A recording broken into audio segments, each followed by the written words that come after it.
ചെറിയ ഓരോ ചാനലിലും ഓരോ പാർട്ടി അനുകൂലിക്കുന്നവരുണ്ട്. ഈ പ്രത്യേകിച്ച് ബി ജെ പിക്കാരിയാണെന്ന് പറഞ്ഞുകൊണ്ട് എപ്പോഴും ചാനൽ ചർച്ചകളിൽ അല്ലെങ്കിൽ റിപ്പോർട്ടർ ചാനലിന്റെ ചർച്ചകളിൽ ബി ജെ പിക്ക് വേണ്ടി ഘോര വാദിക്കുന്ന ആളാണ് സുജയ പാർവതി. സുജയ പാർവതി അടുത്ത സമയത്ത് രാജീവ് ചന്ദ്രശേഖരനെതിരെ ഒരു വ്യാജ ആരോപണവുമായാണ് റിപ്പോർട്ടർ ചാനൽ വന്നത്. അദ്ദേഹം 313 കോടിയുടെ ഭൂമി കുംഭകോണം നടത്തിയെന്നൊക്കെ പറഞ്ഞു. അപ്പോൾ ഇതുവരെ ബി ജെ പിക്ക് വേണ്ടി ഘോരം പ്രസംഗിച്ച, ബി ജെ പിക്ക് വേണ്ടി അരയും തലയും മുറുക്കി ഇറങ്ങുന്ന സുജയ പാർവതി വാ തുറന്നിട്ടില്ല, മിണ്ടുന്നില്ല എന്നുള്ളതാണ്. അപ്പോൾ ചില സാഹചര്യങ്ങൾ അടിസ്ഥാനമാക്കിയാണോ ഈ നിലപാടുകൾ വ്യക്തമാക്കുന്നത്? പിന്നെ ഈ ഉപജീവന മാർഗമാണ് പ്രധാനമായിട്ടും മനുഷ്യൻ്റെ. ഈ ആഹാരം കഴിച്ചില്ലെങ്കിൽ ജീവിതവും ഒന്നും ഇല്ലല്ലോ. അപ്പോൾ ഇതിനകത്തെന്ന് പറഞ്ഞാൽ ഈ സുജാ പാർവതി എന്ന് പറഞ്ഞാൽ BJP. അപ്പോൾ അതിനകത്ത് മീറ്റ് ദ എഡിറ്റേഴ്സ് എന്ന് പറഞ്ഞൊരു പരിപാടി ഉണ്ടല്ലോ. അതിനകത്തെന്ന് പറഞ്ഞാൽ അതൊരു തർക്കമാണല്ലോ. തർക്കം CPM-ന്റെ ഭാഗത്ത് നിന്ന് ഒരാൾ സംസാരിക്കുന്നു, കോൺഗ്രസിൻ്റെ ഒന്നും ആരുമില്ലെന്നോ. പരത്തിക്കാട് മിണ്ടായിരിക്കത്തേ ഉള്ളൂ. അതതിൻ്റെ ഒരു ഇനി മിണ്ടാനൊന്നും ഇല്ലല്ലോ. അതുകൊണ്ട് അവർ ഇടയ്ക്കിടയ്ക്ക് കണ്ണാടി വെച്ച സ്ത്രീയല്ലേ സ്മൃതി പരത്തിക്കാട്, അവർ ഇടയ്ക്കിടയ്ക്ക് എന്തൊക്കെയോ പറയുന്നു. അതിനകത്ത് വലിയ കാര്യമില്ല. തർക്കം മൊത്തം നമ്മുടെ ഈ മൊട്ടയും ഈ നമ്മുടെ സുജാ പാർവതിയും കൂടെ. അപ്പോൾ ഇതിനകത്ത് ഈ സുജാ പാർവതി ഈ പറയുന്ന അവർ BJP ആണെന്നോ അല്ലെങ്കിൽ ആ ലൈൻ ആണെന്നോ അല്ലെങ്കിൽ അത്തരത്തിലുള്ളൊരു കൺസെപ്റ്റ് ഉണ്ട്, അങ്ങനെ ആയിരുന്നെന്നാണ് വിചാരിക്കുന്നത്. പക്ഷേ നമ്മൾ മനസ്സിലാക്കേണ്ട ഒരു കാര്യം എന്ന് പറഞ്ഞാൽ ഇതിനകത്ത് ഈ റിപ്പോർട്ടറിൻ്റെ മുതലാളിമാരെന്ന് പറഞ്ഞാൽ എല്ലാവരും അറിയപ്പെടുന്നവരാ മരമുറി കേസിൻ്റെ കള്ളപ്പണ മുതലാളിമാർ അല്ലെങ്കിൽ മരമുറി കേസിൻ്റെ ആൾക്കാരെന്നുള്ളത്. ഈ മരമുറി കേസിൻ്റെ കാര്യം വന്നപ്പോൾ നമുക്കറിയാമല്ലോ ഈ മൊട്ടയറും ഇവരെ കൈകാര്യം ചെയ്ത ഒരു രീതി.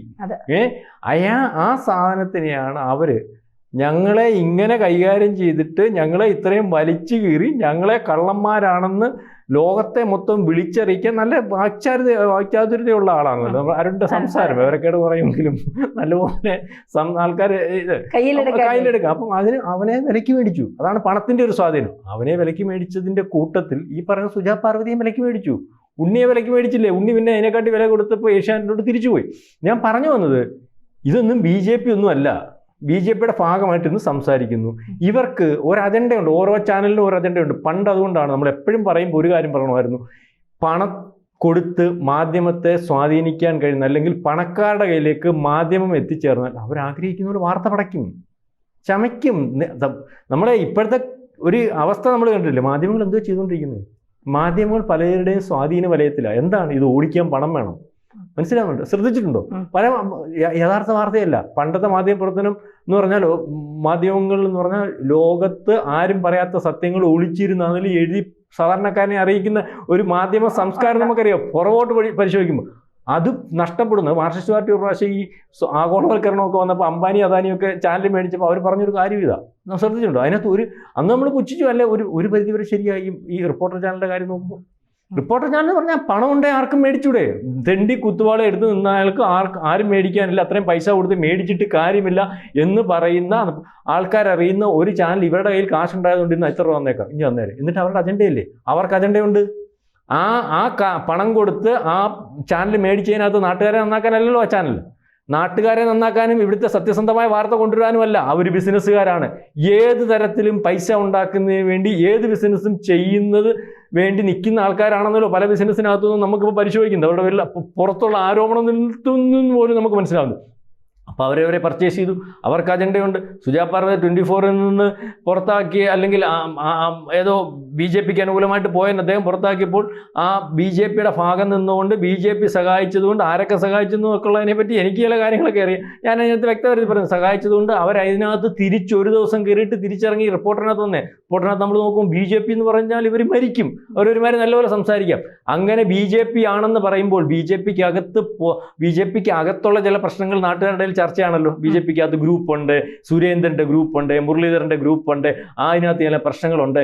അപ്പോൾ രാജീവ് ചന്ദ്രശേഖരനെ കൊണ്ടുവന്നത് വേറെ ചില രാജീവ് ചന്ദ്രശേഖർ ഈ പാർട്ടി അല്ലായിരുന്നു, BJP അല്ലായിരുന്നു. അപ്പം ഇങ്ങനെ ചില കാര്യങ്ങളുണ്ട്. അപ്പം രാജീവ് ചന്ദ്രശേഖരന് എതിരെ ഒരു കോക്കസ് ഈ കേരളത്തിൽ BJPക്കകത്തുണ്ട്.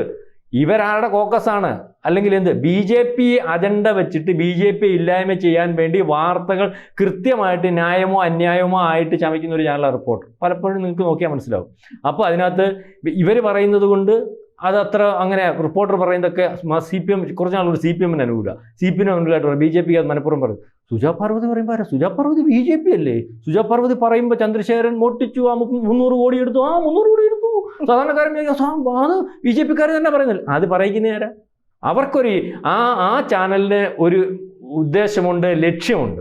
അവർക്ക് ഈ പറഞ്ഞ രാവിലെ ഇന്നതെന്ന് പറയണം. മനോരമ എന്തോ പറയുന്നത്? മനോരമ കോൺഗ്രസിന് അനുകൂലമായിട്ടേ പറയത്തുള്ളൂ. കാലങ്ങളായിട്ട് നമ്മൾ ശ്രദ്ധിച്ചിട്ടില്ലേ? ഓരോരുത്തർക്കും ഓരോ ചായവുണ്ട്. പണ്ടേ പറയത്തില്ലേ, ദേശാഭിമാനി മാർക്സിസ്റ്റ് പാർട്ടിയുടെ പത്രമാണെങ്കിൽ മനോരമ കോൺഗ്രസിന്റെ പത്രം. ഇപ്പോഴും അവരെ ഒരു പരിധിവരെ എഴുതുന്നുണ്ട്. പിന്നെ നിലനിൽപ്പിന്റെ ഭാഗമായിട്ട് ചില എഴുത്തുകളൊക്കെ വരുന്നില്ലെന്നേ ഉള്ളൂ. അത് ഞാൻ വ്യക്തതരത്തിൽ പറയുന്നില്ല. അത് ഞാൻ പറഞ്ഞ ഉപജീവന മാർഗ്ഗം. അപ്പൊ ഇതിനകത്ത് സുജാ പാർവതി എന്ന് പറയുന്ന ആളും രാജീവ് ചന്ദ്രശേഖരന് എതിരെ പറഞ്ഞിട്ടുണ്ടെങ്കിൽ അതിനകത്ത് ജോലി ചെയ്യണമെങ്കിൽ ഇന്നതുപോലെ പറയണമെന്ന് പറഞ്ഞു. സുജയ, നിനക്ക് 4 ലക്ഷം രൂപ അല്ല എത്ര രൂപ എന്ന് എനിക്കറിയാം, ശമ്പളം തരുന്നുണ്ട്. അത് ഇന്നത് നമ്മുടെ അജണ്ട, ഇന്നത്തെ അജണ്ട പറഞ്ഞേക്കണം. ഏത് ഉടുപ്പിടണം? അത് കാവ്യ ഉടുപ്പിട്ടുകൊണ്ട് പറഞ്ഞാൽ മതി. രാജീവ് ചന്ദ്രശേഖർ പോലെ 300 കോടി അടിച്ചു. അപ്പൊ ഇവരിന്നൊക്കെ പറയുമല്ലേ, രാജീവ് ചന്ദ്രശേഖർ ഇപ്പൊ കേസ് കൊടുത്തിട്ടുണ്ടെന്നുള്ള കാര്യം ശരിയായിരിക്കും. മാത്രമല്ല അദ്ദേഹത്തിന് ഈ പറയുന്നത് പോലെ ഒരു കാര്യം വളരെ വ്യക്തം, അത് കേന്ദ്രം വളരെ കൃത്യമായിട്ട് ചെയ്തൊരു കാര്യമാണ് നമുക്ക് മനസ്സിലാക്കുക. ഇതിനകത്ത് നിന്ന് മൊത്തം മോട്ടിക്കുമായിരുന്നു BJPക്കകത്ത്. ഇതിനകത്ത് അലിഗേഷൻ ഉണ്ട്. അതിനകത്ത് കുമ്മനം രാജശേഖരനെ ഞാൻ പറയത്തില്ല, എനിക്ക് വ്യക്തതരത്തിൽ പറയാം. ഒറ്റമുണ്ടും ഉടുപ്പും ചെരുപ്പ് പോലും ഇടത്തില്ല. അങ്ങനെ നടക്കേണ്ട മനുഷ്യനല്ല. അദ്ദേഹത്തിന്റെ ചേട്ടനെ അറിയാം, ഹൈക്കോടതി ജഡ്ജിയായിരുന്നു. വലിയ ഫാമിലിയോ, വലിയ സമ്പത്തുള്ളവനോ, ജോലി കളഞ്ഞിട്ട് ഇതിനകത്ത് വന്നവൻ. അന്ന് യഥാർത്ഥ സ്വയം സേവകൻ. ഞാൻ എടുത്ത് ആൾക്കാരുടെ മുമ്പിൽ വയ്ക്കാൻ കൊള്ളാവുന്ന ഈ മുകുന്ദജയന്റെ ഒക്കെ കൂട്ടുള്ള ഒരാളെന്ന് വിചാരിക്കാം. അദ്ദേഹത്തിന് ഇല്ലാതെ ബാക്കി ഇങ്ങോട്ട് വന്നവരെ പറ്റിയൊക്കെ അലിഗേഷൻ ഉണ്ട്. ശരിയോ തെറ്റോ? അലിഗേഷൻ ഉണ്ട്. അപ്പോൾ ഈ രാജീവ് ചന്ദ്രശേഖരനെ കൊണ്ടുവന്നത് കൊണ്ട് ഇവിടുത്തെ ഈ ഗ്രൂപ്പ് അതിപ്രസരം, അല്ലെങ്കിൽ ഈ പറയുന്ന പോലെ പാർട്ടിക്കപ്പുറം ചില വ്യക്തി താല്പര്യങ്ങൾ സംരക്ഷിക്കുന്നു. അതുകൊണ്ട് MLA-മാരും MP-മാരും ഉണ്ടാകുന്നില്ല. അല്ലാതെ ഇതിനകത്ത് പണി ചെയ്താൽ MLA MP ഉണ്ടാകുന്നതിന് ഉദാഹരണമാണ് കേന്ദ്രം നോക്കിയപ്പോൾ സുരേഷ് ഗോപി. BJP ഒന്നും അല്ലല്ലോ, BJPയുടെ സ്റ്റുവർ സീറ്റും ഒന്നും അല്ലല്ലോ തൃശ്ശൂർ. അയാൾ 5 കൊല്ലം അവിടെ നിന്ന് പണി ചെയ്തപ്പോൾ ജനങ്ങൾക്ക് ഇഷ്ടപ്പെട്ടല്ലോ. അപ്പോൾ വെറുപ്പൊന്നും ഇല്ലല്ലോ. BJP ന്യൂനപക്ഷത്തിനും വെറുപ്പുള്ള പാർട്ടിയല്ലല്ലോ. അവിടെ ക്രിസ്ത്യാനികളുടെ വോട്ട് കൊണ്ടല്ലേ സുരേഷ് ഗോപി ജയിച്ചത്. അപ്പോൾ അങ്ങനെയുള്ള ഒരാൾ ഇവിടെ വേണം. അയാൾ ഇതിനകത്തൊന്നും മോട്ടിക്കാത്ത ഒരുത്തനെ ഇവിടെ വേണം. അതുകൊണ്ട് ഇവിടെ കൊണ്ടുവന്നു. രാജീവ് ചന്ദ്രശേഖരൻ ഇപ്പൊ ഇതിനകത്തുനിന്ന് എടുത്തിട്ട് അയാൾക്ക് വേണ്ട, ആവശ്യം പോലെ പണമുള്ളവനാ. എന്നാലും എടുക്കും. പക്ഷെ അവർ പരിശോധിച്ചപ്പോൾ അവർക്കറിയാമല്ലോ അദ്ദേഹത്തെ കേന്ദ്രമന്ത്രിയാക്കിയിട്ടുണ്ട്, പല പോസ്റ്റുകളിൽ ഇരുത്തിയിട്ടുണ്ട്. BJPക്ക് അവരെ ബോധ്യപ്പെട്ടു. BJP ആരാ, നരേന്ദ്രമോദി ആരാ, അമിത്ഷാ ആരാ, ഓരോരുത്തരെ സ്ക്രീൻ ചെയ്യണമെങ്കിൽ നമ്മൾ സ്കാൻ ചെയ്തെടുക്കുന്ന പോലെ എടുക്കുന്നവരാ. ആരെയും പറ്റി പറയണ്ട, ഒന്നും പറയണ്ട, അവർക്കെല്ലാം അറിയാം. അപ്പം അങ്ങനെയുള്ള ഒരാളെ കൊണ്ടുവന്ന് ഇവിടെ കറക്റ്റ് ചെയ്യാൻ നോക്കുകയാണ്. അപ്പം അതിനകത്ത് കറക്ഷനകത്ത് ഒരുപക്ഷെ അദ്ദേഹത്തിന്റെ നീക്കത്തിനകത്ത് BJP ഗുണമുണ്ടാകുന്ന ഒരവസ്ഥ ഈ പറയുന്നത് പോലെ ഈ പഞ്ചായത്ത് ഇലക്ഷനിലും അതിനുശേഷം നിയമസഭാ ഇലക്ഷനും വരുമെന്ന് കണ്ടുകൊണ്ട് അതിനെ അല്ലെങ്കിൽ അങ്ങനെ ഉണ്ടാവണ്ട, അതിനകത്തായിട്ട് അലിഗേഷൻ ഉണ്ടാക്കണം. രാജീവ് ചന്ദ്രശേഖർ മോശമാണ്, ഇതുവരെ ഉള്ളതുപോലെ തന്നെ അയാളും അഴിമതിക്കാരനാണ്, അല്ലെങ്കിൽ അയാളും അത്ര ശരിയല്ല, കൂവി കുംഭകോണം നടത്തുന്ന ആളാണ് എന്നുള്ള രീതിയിലേക്ക് ഒരു വാർത്ത ചമച്ചു കൊണ്ടുവരുന്നു. ആ വാർത്തയ്ക്കകത്ത് സത്യസന്ധമായിട്ട് പറയണമെങ്കിൽ ആ BJP അഴിമതിക്കാരനാണെന്ന് അല്ലെങ്കിൽ രാജീവ് ചന്ദ്രശേഖരൻ അഴിമതിക്കാരനാണെന്ന് BJP എന്ന് തോന്നിപ്പിക്കുന്ന, ജനം അംഗീകരിച്ചിരിക്കുന്ന ഒരാളെ കൊണ്ട് പറയിക്കണം. അതാ സുജാ പാർവതിയെ കൊണ്ട് ജയിച്ചത്. റിപ്പോർട്ടർക്ക് ഒരു അജണ്ടയുണ്ട്, അതാ സുജാ പാർവതി ചെയ്യുന്നത്. നമ്മളീ പറയുന്ന പോലെ സുജാ പാർവതി ഈ പറഞ്ഞ പോലെ അത്തിയെ പിടിച്ച BJP ഒന്നും ആയിരിക്കത്തില്ല. ഇന്നതങ്ങ് ചെയ്താൽ മതി, അല്ലെ അവിടെ നിലനിൽപ്പിന്റെ വിഷയം. ഞാൻ പറഞ്ഞില്ലേ, ഭക്ഷണം കഴിക്കണ്ടേ. ഇന്നതുപോലെ എഡിറ്റോറിയൽ ബോർഡിന് രാവിലെ ഒരു തീരുമാനമുണ്ട്. ഇന്നത്തെ വാർത്ത ഇതൊക്കെ. നേരത്തെ ഒരു വലിയ സത്യസന്ധമായിട്ടാണെങ്കിൽ ഒരു സ്ത്രീയെ ബലാത്സംഗം ചെയ്തു, ഒരു CAയും ഒരു DYSPയും ഒരു പോലീസുകാരുടെ ഒരു വാർത്ത വന്നേ ഓർമ്മയുണ്ട്. ബാക്കി ചാനലുകൾ പറയുന്നത് വിളിച്ചുകൊണ്ടല്ലേ.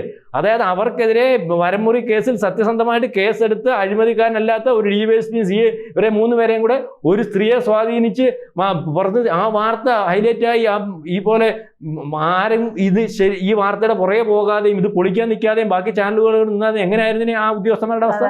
അപ്പൊ അത്രയ്ക്കുള്ള ഒരു ചാനലാ ഈ റിപ്പോർട്ടർ ചാനൽ എന്ന് പറഞ്ഞാൽ. അത് അതിന് കൂട്ടു നിൽക്കുന്ന ആരാ? ഈ അരുൺ ഉൾപ്പെടെ ഉള്ളവരല്ലേ. നമ്മൾ ഇപ്പം അരുണിനെ പറ്റിയൊക്കെ ആൾക്കാർ ഡോക്ടർ അരുണ പണ്ട് നമ്മൾ കണ്ടിട്ടില്ലേ, നേരത്തെ ഭഗവത്ഗീതയെ പറ്റി പറഞ്ഞു കേട്ടില്ലായിരുന്നു. എന്തുവാ അതിന്റെ അർത്ഥം? അയാൾ പറഞ്ഞ അർത്ഥം എന്തുവാ? അല്ല വ്യക്തത നമ്മൾ പറയാം.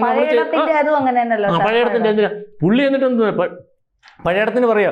പുള്ളിയടുത്ത് ഇതായിട്ട് ചോദിച്ചാൽ പറയാം, എൻ്റെ വീട്ടിൽ ബീഫ് കയറ്റത്തില്ല കേട്ടോ, എൻ്റെ പെണ്ണുമ്പിള്ള ബീഫ് കഴിക്കത്തില്ല കേട്ടോ, എൻ്റെ കുഞ്ഞുങ്ങൾ കഴിക്കത്തില്ല കേട്ടോ. ഞാനീ പറയുന്ന പോലെ സനാതന ധർമ്മവും അങ്ങനത്തെ ഒരു ധർമ്മമായിട്ടൊക്കെ മുന്നോട്ട് പോകും.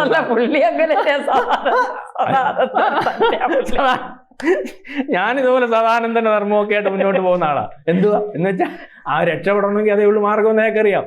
പിന്നെ ഇത് പറയുന്നതിന്റെ പുറകെ ഞാൻ വ്യക്തമായി പറയുന്നില്ല, ഇത് പറയുന്നതിനും കിട്ടും എന്തെങ്കിലുമൊക്കെ. അത് പറയുന്ന ആൾക്കാരെ പ്രൊമോട്ട് ചെയ്യാൻ ആളുണ്ട്, അല്ലെങ്കിൽ ഈ പറയുന്ന ശമ്പളത്തിനപ്പുറം വീട്ടിൽ കൊണ്ട് കൊടുക്കാനും ഇന്നതൊക്കെ ചെയ്യുന്നതിനും എഴുത്തുകൾക്കും ഒക്കെ നമുക്കറിയാമല്ലോ.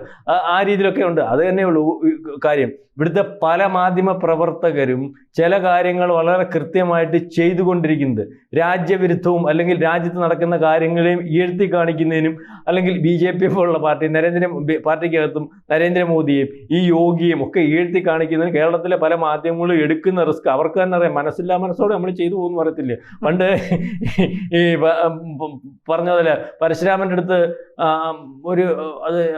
പരശുരാമൻ്റെ അടുത്താന്ന് തോന്നുന്നു അച്ഛൻ പറഞ്ഞു അമ്മയുടെ തല വെട്ടാൻ. മനസ്സില്ലാ മനസ്സോടെ അച്ഛൻ പറഞ്ഞപ്പോൾ അമ്മയുടെ തല വെട്ടി. അവസാനം അച്ഛൻ ചോദിച്ചു നിനക്ക് എന്ത് വേണോടാ അതിന്? അമ്മയെ ജീവിപ്പിച്ചു തരണം. വരം ചോദിച്ചു. അന്നേരം പറഞ്ഞു അമ്മയെ ജീവിച്ചു തരണം എന്ന് പറഞ്ഞാലേ ചെയ്യുന്നേ.